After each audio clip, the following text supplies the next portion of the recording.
I frequently utilize Airbnb to lease my house in South Carolina whenever it's not in use. Nestled near the beach, this unassuming 3-bedroom, 1-bathroom abode serves as a tranquil getaway. The 2 guest rooms are readily accessible to renters, while the master bedroom remains securely locked, safeguarding my personal belongings. Double secured with both a standard lock and a deadbolt, it ensures the utmost privacy. It was early last spring when the urge to spend a week at my South Carolina residence struck. Blessed with the ability to work remotely for the most part, I embarked on a 16-hour drive from Massachusetts, where I spend the majority of the year. Ordinarily, after each guest departs, I engage the services of my regular cleaning lady, and the cost is seamlessly integrated into the Airbnb rental fee.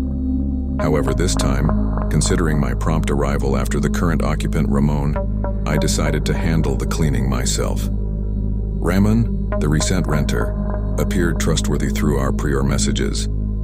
He mentioned he was accompanied by his fiancée and sought recommendations for local dining establishments. I have a preference for renting to couples or smaller groups of women, steering clear of larger groups of young men who are often prone to engaging in revelry that might lead to potential property damage. Upon reaching the house at around 10 p.m., exhausted from the lengthy drive with only brief stops for sustenance and restroom breaks, I forewent the customary inspection and headed straight to my bedroom. The weariness of a 16-hour drive took its toll, and I succumbed to sleep without even bothering to brush my teeth. However, my repose was short-lived, as I found myself abruptly awakening in the blackened room around 11:30 p.m. Glancing at the clock, I realized I had barely slept for over an hour. A sense of disquiet lingered, prompting me to check my phone for messages out of habit. Switching on the bedside lamp, I commenced a thorough scrutiny of the premises. To my initial relief, nothing seemed amiss in the living room and guest bedrooms. Not a pillow displaced, not a can of beer disturbed. Yet curiosity led me to review the security camera footage. Astonishingly, it captured a lone man entering the house via the code lock 3 days prior, and that man was none other than Ramon. Concerned about this unexplained entry, I reached out to Ramon through the Airbnb messaging system. Despite the late hour, I sought confirmation that he had indeed checked out. Concurrently, I inspected the bedrooms, finding them undisturbed, but the mystery surrounding Ramon's actions heightened my curiosity. The master bedroom, typically off-limits to renters, became the focal point of my investigation. As I approached, the door clicked shut, prompting me to call out to Ramon. Unsettlingly, there was no response. Peering beneath the door, I was met with the sight of 2 feet standing a mere couple of feet away. A surge of fear gripped me, and instinctively I rushed to the kitchen in search of a knife. However, my sense of security crumbled when I discovered the largest carving knife missing from its holder. Panic set in, and with no alternative, I hastily exited the house, dialing 911 for assistance. Law enforcement arrived promptly, but to my bewilderment, they found Ramon in the living room, without a knife in hand. His Portuguese-accented assurances of innocence fell on seemingly deaf ears. Despite my apprehensions, the police chose to release him, advising me to take the matter up with Airbnb. Disappointed with the police response, I took matters into my own hands.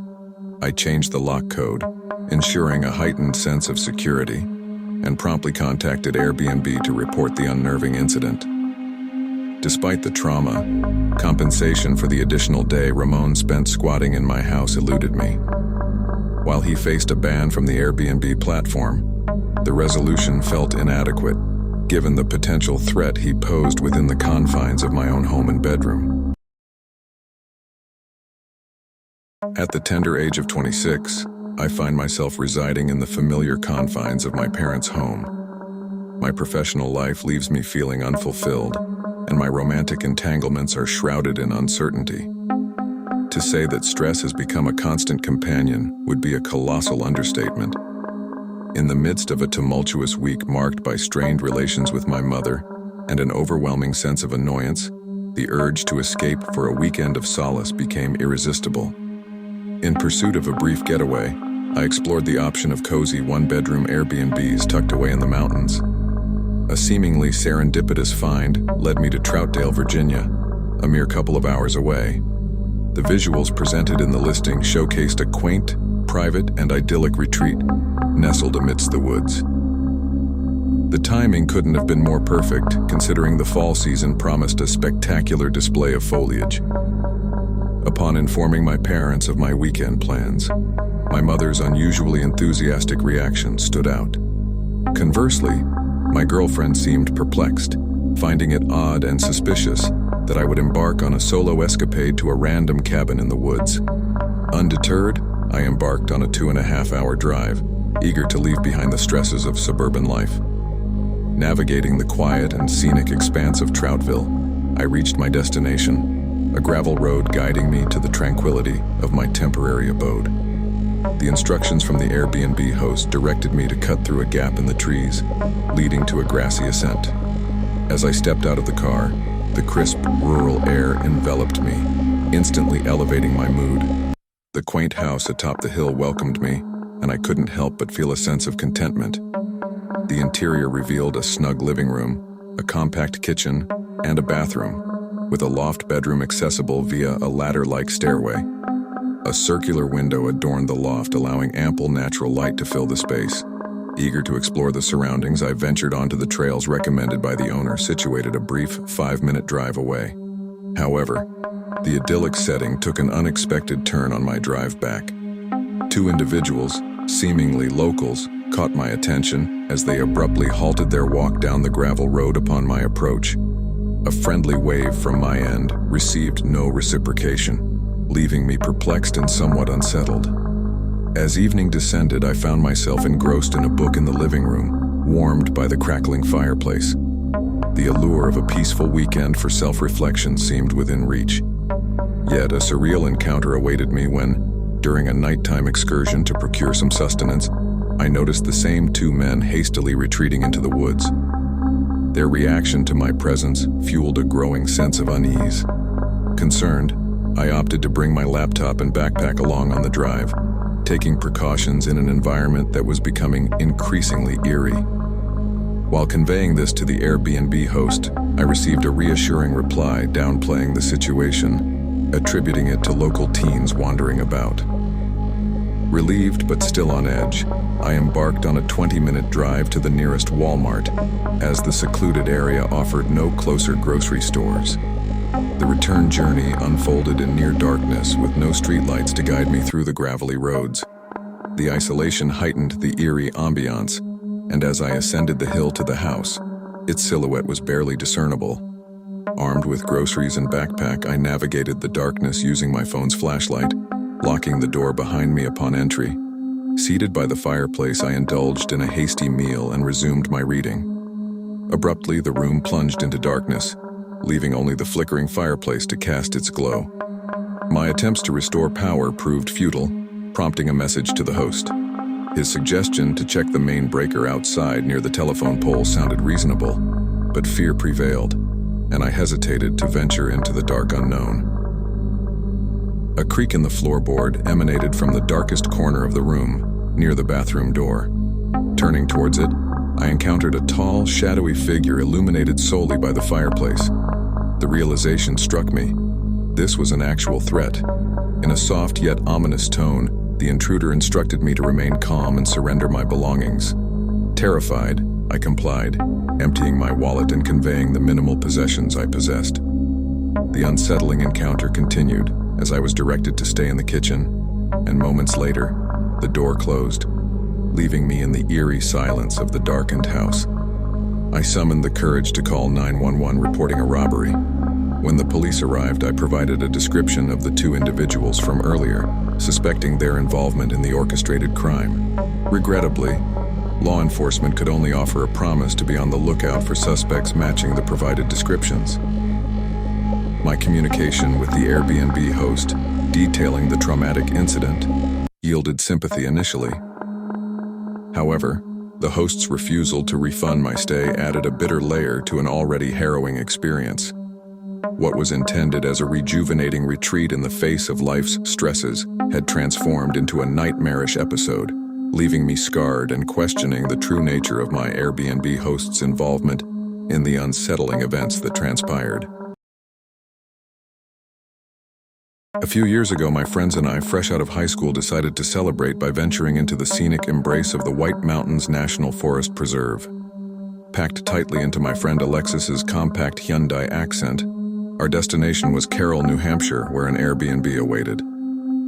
The journey, spanning just a couple of hours, was a prelude to what would unfold in the heart of summer. Upon reaching the Airbnb, the house unfolded before us just as it had in the online photos. However, the visual narrative omitted the presence of a weather-beaten shed adjacent to the house, a structure that seemed to have weathered better times. Jokes about a possible eccentric resident dwelling within its time-worn walls circulated, but we dismissed them with laughter and proceeded to unpack. The first night in the cozy abode passed uneventfully.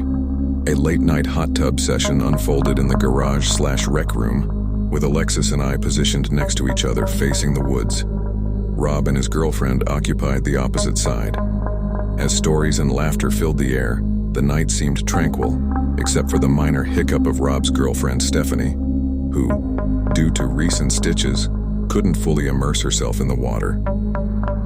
With the dawn of the next day, plans were made for a robust hiking adventure to Mount Washington and the Flume Gorge. Unbeknownst to us, the tranquility of the night would soon be overshadowed by a series of peculiar events.